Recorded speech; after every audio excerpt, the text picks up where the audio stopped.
Ce week-end restera gravé dans les mémoires du football, mais pas pour les bonnes raisons. Deux histoires bouleversantes ont secoué le monde du ballon rond. D'un côté, un drame sportif qui a brisé le rêve de tout un pays.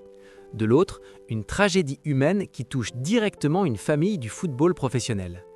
Entre un pénalty raté qui pèsera lourd et un accident de train qui a plongé le football espagnol dans l'angoisse. On va tout vous raconter. Restez jusqu'à la fin. Et le football, c'est aussi une famille. Et parfois, cette famille est touchée par des drames bien plus graves qu'un pénalty raté. Dimanche après-midi, quelques heures avant la finale de la CAN, un accident ferroviaire tragique se produit en Espagne, dans la commune d'Adamus, près de Cordoue.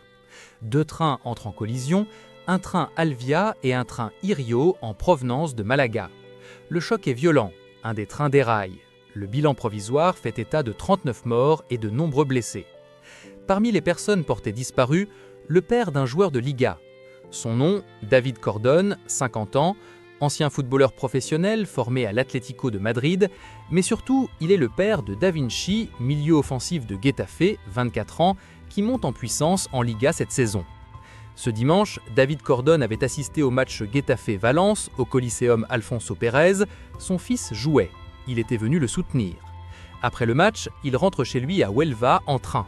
Il monte à bord du train Alvia. Quelques heures plus tard, l'accident. Depuis, il fait partie des personnes portées disparues. Les secours continuent de fouiller les décombres, les familles attendent dans l'angoisse. Lundi, Da Vinci publie un message poignant sur les réseaux sociaux. « Christ, je mets ma foi et ma volonté en toi. Quoi qu'il arrive, je crois en toi et en ton amour éternel. » Un message court, mais qui dit tout. La foi, l'espoir, la prière. À l'heure où je vous parle, on n'a toujours pas de nouvelles définitives sur le sort de David Cordon. Nous espérons évidemment le meilleur dénouement possible.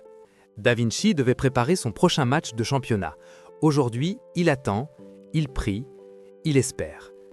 Nos pensées vont à Brahim, qui devra se reconstruire mentalement, et surtout à Da Vinci et à toutes les familles touchées par cette tragédie de Cordoue. Si cette vidéo vous a touché, n'hésitez pas à la partager. Et surtout, prenez soin de vos proches, parce qu'au-delà du ballon rond, c'est ça qui compte vraiment. Je vous dis à très bientôt.